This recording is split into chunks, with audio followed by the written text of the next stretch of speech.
This is the first video in the series Noahides and the Messiah. In this series, we will look at what Messiah means to Noahides based on a Tanakh's description of the person of the Messiah and events that would take place during the Messianic Era. The first question that arises is, should Noahides believe in the Messiah? Having faith in the coming of the Messiah is one of the 13 principles of Jewish faith. The philosopher Maimonides, also called Ramban, expressed this point as follows. I believe by complete faith in the coming of the Messiah, and even though he tarry in waiting, in spite of that, I will still wait expectantly for him each day that he will come.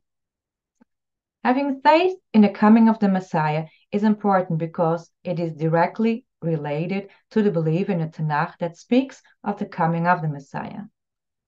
In addition to the belief in the coming of the Messiah, there is the expectation of his coming. Faith can be a passive attitude. Expectation is a proactive approach. If you are expecting guests in your house, you clean your house and make your preparation for the arrival of those guests. This proactive approach must be adapted in the expectation of the Messiah. This brings us to the question of whether this important point of faith to Jews is also significant to Noahides. And the answer to that is yes. The 13 principles of the Ramban are also good and applicable to non-Jews, as they are all coming from the Yesodei HaTorah, the fundamental principles of the Torah, part of the Ramban. There is, however, this caveat. Note that while a non-Jew has no obligation to those principles of faith, a Jew has an obligation to these principles of faith. Yet, since these 13 principles represent the foundation of the Jewish faith, they also apply to Noahides who believe in God the way that traditional Judaism teach.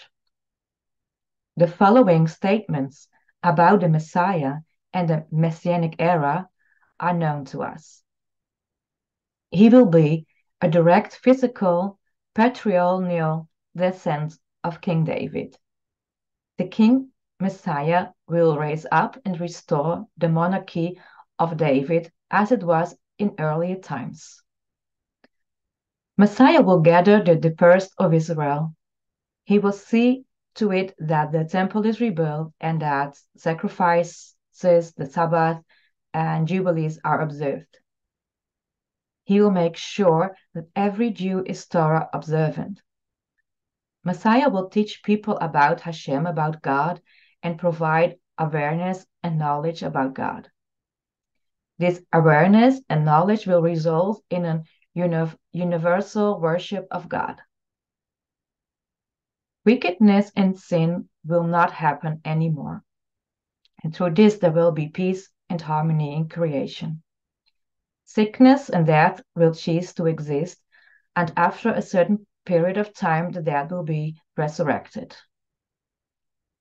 In the next video, we will look at the significance of a direct physical patrilineal descent of King David and what this means for Noahides.